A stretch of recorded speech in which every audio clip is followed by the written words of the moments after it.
lot of the innovations, a lot of the great impactful organizations, a lot of the issues that are faced across the country, the solutions, many of them actually exist here in this state. The Gujarati community is a really powerful business community and fantastic and brilliant in their business dealings, and that we don't always apply that same brilliance to our charitable giving. By communicating with other philanthropists, which you guys are doing, so it's a wonderful thing. I think it really helped us. Bold philanthropy is about taking big bets to solve the world's most pressing problems, especially here in India.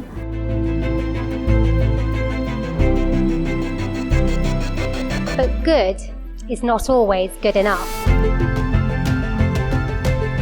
If you look at SDGs, the funding gap as it exists today, that's $100 trillion. Secondly, after hundreds of years of development, look at our problems. Number one is poverty. Number two is hunger. Our traditional models of development have gotten us into a worse place, and we don't want to perpetuate that work.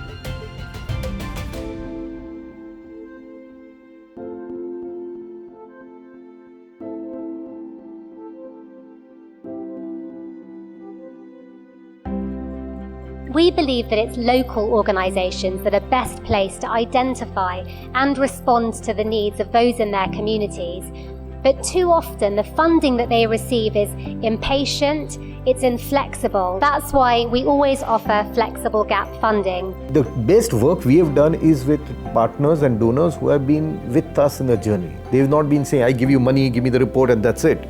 They've been saying, okay, we have a problem, let's solve it together. But they still have to understand abstract things like behavior change, community, voice, organizing, and they require time, they require patience, and it's difficult to measure. There are hundreds of them who work with us in communities. It needs 2-3 years of investment in building, walking with them, they being able to talk, speak confidently, they being able to hold you accountable, be able to talk to the government.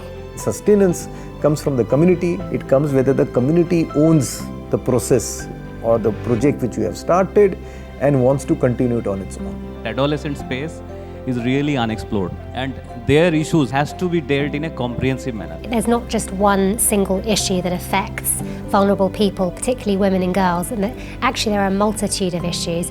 And so thinking through the interplay of all of those things and how we would strategically play a role in that, I think has helped to make us a lot more impactful. We've seen the mountain top, we've seen the valley low. We're all learning and we're changing and we're being flexible as we go along. It's just the planting of the seed and then that continues to grow.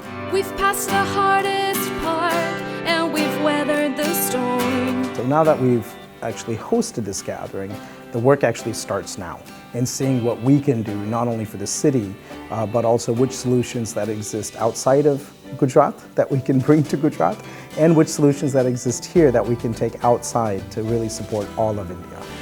This is our time now, won't let it pass us by. This is our day now, hand in mind, side by side. Beyond words, beyond discussion, we must now commit to action. This is our